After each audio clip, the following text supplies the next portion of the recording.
And you thought today was gonna be a free day. Nuh-uh, baby. I'm teaching. Oh man, this is the worst day ever.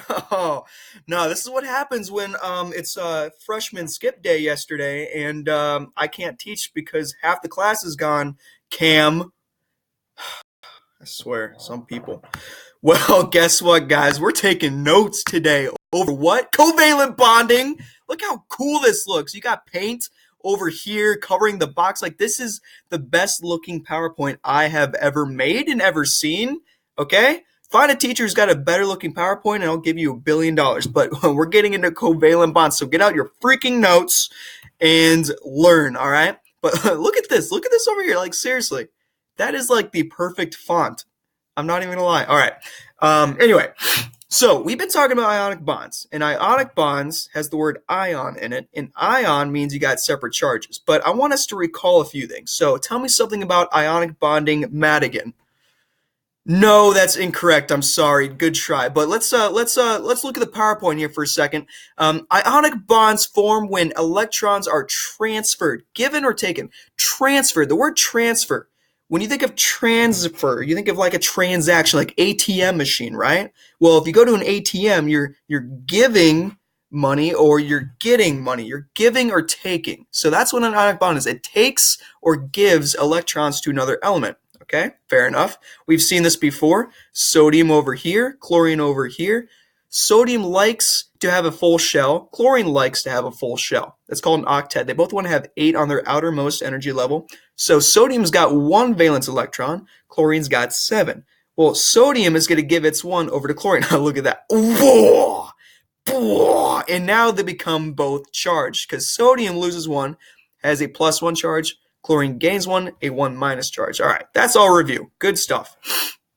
And another thing to note is ionic bonds formed between metals and nonmetals. When we were looking at salt, for example, sodium and chlorine, sodium was over Hissel and chlorine was over by the nonmetal. So sodium is a metal, chlorine's a nonmetal. We've been looking at ionic bonds up to this point, and if you haven't realized it, we were bonding together metals and nonmetals. All right, so this is all review. But think about water. Water for a second. Let's think about water. You know, you want some water? Go ahead. There's water over there. Treat yourself. Water, you know, is H2O. H2O is made up of hydrogen, that's where the H comes from, and oxygen. All right? These are both nonmetals. So this can't be an ionic bond. It just can't because ionic bonds bond metals with nonmetals. These are both nonmetals. So if you look here, we've got 2 hydrogen and 1 oxygen. Well, how many valence electrons does oxygen have, Michael? No, that's incorrect. How about you, BB? 6. Very good. Right there. 6. And I just drew it like this. 1, 2, 3, 4, 5, 6. It's okay to draw it like this as long as every side has 1 before you double up. But it's got 6. Then how many does hydrogen have, Lucy? No, that's incorrect. Noah? Yeah, 1. They each have 1. Very good. So there's 1 there and 1 there. And I want you to see this for a second. Before, when we saw ionic compounds, what happened was the electrons were transferred. But that's not what happens here. Take a look. First of all, coolest PowerPoint ever, all right? I'm not even going to brag, okay, a little bit, but it's pretty freaking cool. And what the hydrogens want to do is they want to have 2. Remember, hydrogen in the first circle, when you were drawing these Bohr models, the first circle can hold at most of 2. Hydrogen's happy with 2. Oxygen, on the other hand, wants 8. And so when we bring them together like this, everyone's happy because oxygen's got 2, 4, 6, 8, and this hydrogen over here has 2, and this hydrogen over here has 2. But notice, there's no giving or taking, all right? Hydrogen is sharing its electron with oxygen on both sides. And oxygen is sharing its electron with hydrogen. So instead of giving and taking, this is sharing. It's important to know that. Covalent bonding is not giving and taking, it's sharing. Sharing is caring. Think of a sibling that you have. Like, what do you not like to share? Pretty much everything, right? Like the bathroom, your PS6, like your Xbox 820, you know, all those things you don't like to share. But sometimes you have to, and that's what covalent bonding is. So covalent bonds share electrons. While ionic bonds involve giving and taking electrons, covalent bonds involve sharing electrons to form an octet. Now, write this in your notes. Covalent bonds involve sharing. Sharing? Covalent. Covalent, sharing. When I say covalent, you say sharing. Covalent? Louder. Covalent? Covalent? Very good, Cam. Proud of you. All right, sharing. Electrons to form an octet. Okay, an octet, remember, that's just a fancy word for saying 8 on the outermost ring. When a pair of valence electrons are shared, we show this bond by drawing a line between the two bonded atoms. Okay, that's a lot. When a pair of valence electrons are shared, we show this bond by drawing a line between the two bonded atoms. Okay, valence electrons, like we saw before, hydrogen and oxygen, they're shared. Instead of just showing with the electrons and just drawing the dots, we're going to show that they're shared by drawing a line. So I'll give you 5 more seconds to get this down while I sing a song. Since you've been gone, I can't breathe for the first time. I'm still moving on. Okay, so over here, again, this is nothing new, is hydrogen, 2 parts hydrogen, 1 part oxygen, that's water. Okay, this is from the other slide. And these are the ones over here and over here are the ones that were being shared. Well, we said before that we show that with a line. So this is what it actually looks like. All right. So each line represents 1 pair of valence electrons. All right. Anytime you see a line, think pair. Each line is 1 pair, aka 2 valence electrons. So if we were to count this, oxygen should have 8. All right. So remember, this one up here, upper left-hand corner, that's 1, upper right-hand corner, 2, bottom left, 3, bottom right, 4, and this line represents 2. So 5, 6, and this line over here, 7, 8. So oxygen is happy. It's got all 8. Remember, each line represents 2. Well, what about hydrogen? Hydrogen wants 2 because remember, it doesn't want a full, it doesn't want 8. Hydrogen and helium only want 2 because of the first ring. But hydrogen also has 2 because this line is not only for oxygen, this line is also for hydrogen because remember, these guys are sharing electrons. Likewise over here, these guys are sharing. So everyone here is happy because hydrogen has 2 because of the line. Oxygen has 8 because of these 2 lines and these 4. And this hydrogen over here is fine because it has 2 from this line. All right, so everyone's happy. It's like a big family. Isn't that great? All right, so NH3. All right, this is gonna be kind of complicated because I gotta draw this. Oh, I already screwed up. Don't make fun of me. Okay, all right. Control V. Okay, here we go. Let me see if I can zoom in. Here we go. And how do I make that thicker? Yeah. All right. So basically, what we're gonna do is we're going to draw this molecule out. So nitrogen. All right, nitrogen. And 3 hydrogen. Well, how many valence electrons does nitrogen have? Yes, you're so smart. It's got 5. So I'm going to draw those like that. All right. So I drew my nitrogen. It's got 5. Now I'm going to draw each of my hydrogens. So I'm going to draw my hydrogen, but I'm going to draw them kind of on all sides of nitrogen like that. Well, how many valence electrons does hydrogen have? They each have 1. So boop, boop, boop. Very good. Is there a way by sharing electrons that we can make all these guys happy? Remember, hydrogen wants to have 2, nitrogen wants to have 8. So I've got 3 hydrogen and 1 nitrogen. So is there a way I can do this?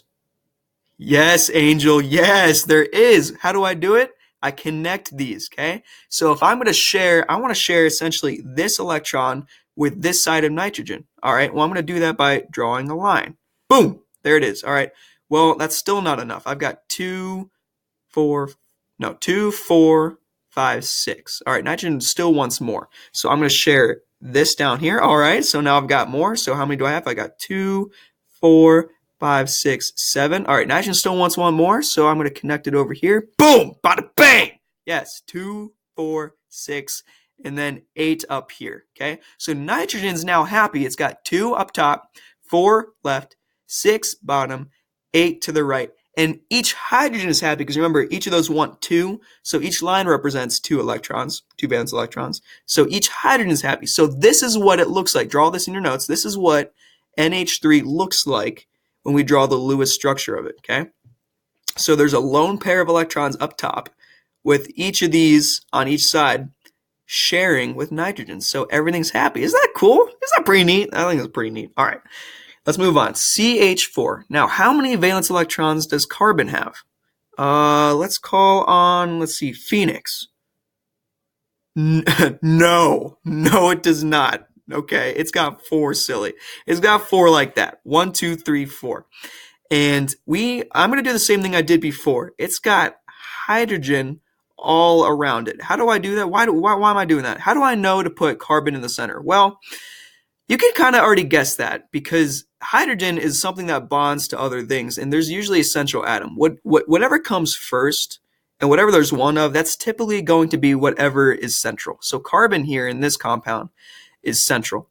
So I put it in the center, and I've got 4 valence electrons around carbon. Well, each hydrogen, like before, has 1 to donate. Not donate, I mean share. So essentially, we want to see, can we get carbon happy? Well, yes, we can. We can do the exact same thing we did before. Carbon wants 8, and each hydrogen can share 1. So I'm going to go boop, boop, boop, boop. All right, so let's see if everyone's happy. Carbon wants 8. Remember, each line represents 2 valence electrons. So I got 1, 2, 3, 4 lines. 4 times 2 is 8. So carbon is happy, and each of these hydrogen are happy because they each have 2 electrons as well. So it's important to remember the line represents the number of valence electrons. You can't have more than 4 lines around carbon because then that means it's got more than 8 valence electrons, and that's a no-no. They want to have 8, remember. Okay. So CH4 is actually methane. This is what comes out of your butt when you fart. Right, Cam? Yeah. So that's methane. Let's do CF4 now. All right. So CF4. So we got carbon in the middle again because that's my central atom. And now I'm going to surround it by its 4 valence electrons, and I'm going to surround it by fluorine. Okay. So now I've got 4 fluorine. 1, 2, 3, 4. What I'm going to do now is I'm going to draw in the dots for fluorine because fluorine's got 7. If you look at the periodic table, you know that fluorine's got 7 valence electrons. 1, 2, 2, 2, 2, 2, 2, 2, 2, 2, 2, 2, 2. Okay, so fluorine is different than hydrogen now because it doesn't want 2, it wants 8. Well, it's got 7 right now. If carbon were to share each of these 4, each one of these with one of these fluorine, then would fluorine have 8? Yes, it would. And carbon, on the other hand, wants this one over here from each of the fluorines. So they can all benefit from this. So it's going to be the exact same thing as before. I'm going to connect these electrons because these are the ones that they're going to share. So now carbon has 2, 4, 6, 8, just like in the problem before. And each fluorine now has 2 up top, 2 to the left, 2 to the bottom, and 2 to the right. All of these guys are now happy because they all have 8 valence electrons. So CF4, this is what it looks like. It's all happy. They're like one big happy family. Okay? All right. So next slide. Oh, don't look at that. Don't look at that. Don't look at that. Don't get ahead. Okay, next slide. Diatomic molecules. The prefix di means 2. So basically what I'm saying is some nonmetals, okay, bond to themselves naturally, forming diatomic molecules. It sounds like a really nerdy word, but all it means is some molecules bond to themselves and it creates an atom of, or a compound of 2 atoms. For example, there are 7 of these guys. There are 7. And they are hydrogen, which hydrogen is in the air and it exists not as H, but as H2. So when you breathe in, you're actually breathing in H2 molecules, okay? It's hydrogen bonded to itself. As well as oxygen. You breathe in oxygen all the time, O2. That's how it exists in nature. Fluorine as a gas, it's F2 as well. So we got hydrogen, oxygen, fluorine. We got bromine, which is Br2. So that's 4 of the 7. We've got iodine or iodine, and that is I2 as well. So all of these are diatomics because they have that 2 that comes after the element saying that these guys are bonded to itself. We've got nitrogen. Nitrogen is the most abundant gas in the atmosphere. It's about 78% of the air that we breathe is nitrogen. And chlorine. So these are the 7 diatomic molecules that exist in nature. And so what they do is they actually bond to themselves. Why? Because hydrogen by itself has 1 valence electron. It's not happy. So the reason it bonds to itself, the reason all these guys bond to themselves is because they want to be happy. And so they do this to form their octets. So you are responsible for knowing these. But luckily, there is an absolutely amazing trick to learning this. And the secret is Hofbrinkel. That's right, Hofbrinkel. This is the greatest word of all time, Hofbrinkel. Hydrogen, oxygen, fluorine, bromine, iodine, nitrogen, and chlorine. That's what each of these letters represent, are the letters, the symbols for those 7 elements that exist diatomically. So hydrogen, oxygen, fluorine, bromine, iodine, nitrogen, and chlorine. So if you ever have a test and you're like, oh man, I don't know the diatomic molecules, think of Hofbrinkel. All right. Some of you might be like, why is there a lowercase r? Well, that's because that lowercase r goes with bromine. Remember, the symbol for bromine is Br. And you're like, wait, why is there an I at the end? No, that's an L. That's Cl. That's chlorine right there. Okay. So there's 2 lowercase letters in Hofbrinkel. Okay. Hofbrinkel. All right. So H2. We're to draw H2 now. So remember, each of those have 1 valence electron. Well, they want to have 2, so there's an easy way for them to do this. They just share with each other. So basically, this is all that it looks like. Hydrogen exists like this. It's sharing its electron with each other. So now they each have 2. And so if we were to count this, this line represents 2. So this hydrogen over here, this line is connected to it, so it's going to have 2. And likewise, this one over here is going to have 2 from the line as well. Okay, so that one's really, really simple. Chlorine, Cl, that's a bad C, Cl, and they each have 7 valence electrons. 1, 2, 3, 4, 5, 6, 7, just like that. Well, they want to have 8.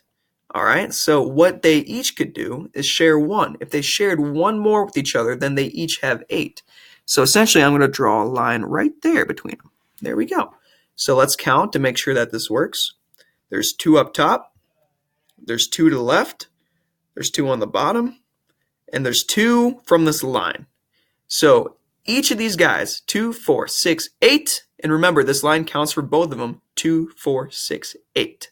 Okay, so chlorine, this is what chlorine looks like when we draw it as a Lewis structure. Okay, they're both happy from sharing. Yay, sharing. Yay, yeah. Give me gum. All right, O2. O2, this one's a little bit trickier. So if we're to draw oxygen, we got 1, 2, 3, 4, 5, 6. 1, 2, 3, 4, 5, 6. Notice that I kind of didn't draw them up and down kind of like I usually do, and there's a reason for that. But now we see that they each have 6, because oxygen has 6 valence electrons. Is there a way to get them to have 8? Well, yes. If both of these oxygen were to share 2 with each other, then they would each have 8. So what I'm going to do is I'm going to connect these 2, because they're going to share those, and I'm going to connect these 2, and they're going to share those. So let's check to see if this works. All right, the oxygen on the left has 2 right there, 2 on the bottom, and then 2 lines. So 2, 4, 6, 8. Who do we appreciate? Very good. And then on the right, 2, 4, 6, 8. So both of them are happy, but this is called a double bond. When you hear double bond, that just means that there's 2 bonds. They're sharing 2 electrons each with each other. So oxygen is actually really strong because it's doubly bonded together. Kind of cool. All right. And so the last thing is, how do I know? You might be asking, well, how do I know if they're going to share, if they're going to be ionic and just give and take with each other? Well, remember, ionic compounds bond metals and nonmetals together. All right, metals and nonmetals together. So the metals are all the guys on the left, except for hydrogen up in the upper right or upper left-hand corner, and the nonmetals on the right side. So ionic compounds will always bond metals with nonmetals, and covalent compounds bond nonmetals with other nonmetals. All right. So anytime you see elements in the same compound and they're from the very right side, or they include hydrogen, then you know you're dealing with a covalent compound. So covalent compounds bond nonmetals with other nonmetals. Okay. Let's do some practice. So H2O. Ionic or covalent? Madigan. Nope. It's covalent. So it's covalent because you've got oxygen, which is a nonmetal. And remember, hydrogen is a nonmetal. So this is covalent because these are all nonmetals bonded together. All right, let's do another one. Lithium oxide. Lucy. Yes, very good. That's ionic because lithium is a metal and oxygen is a nonmetal. Very good. All right, KCl, Noah. Yes, it's also ionic. Very good. Yes, KCl, potassium chloride. Potassium is a metal. Chlorine is a nonmetal. So when you bond them together, that's going to be ionic. It's giving and taking electrons. No, scared you. NO, nitrogen oxide. Well, is nitrogen a nonmetal? Yeah, it's a nonmetal. Is oxygen a nonmetal? Yeah, it's a nonmetal, so it must be covalent. No. And then HBr. This one's tough. Think about it. I'll give you a second to ponder it over. Okay. We're going to have a test on this. This is 100 points, so you better get it right. Take out a piece of paper. No, I'm just kidding. HBr. Br, bromine, is over here on the right side, so that's a nonmetal. And hydrogen is also a nonmetal, so this is covalent. Okay, covalent. And then O2, that's covalent because it's oxygen bonded to itself, and oxygen is covalent, or it's a nonmetal. So that is how you would figure that out. And that's actually all I got for you. So what's going to happen is you're going to get a worksheet. And on the worksheet, I'm just going to ask you to work together. Try to do the best you can. I know I'm not there right now. But do the best you can on it. And when we get back, I'll go over it. But I'm going to check it tomorrow for you to get some easy points. And yeah, it's going to be a great day. So thanks for listening. Hit that like, subscribe, and go Panthers.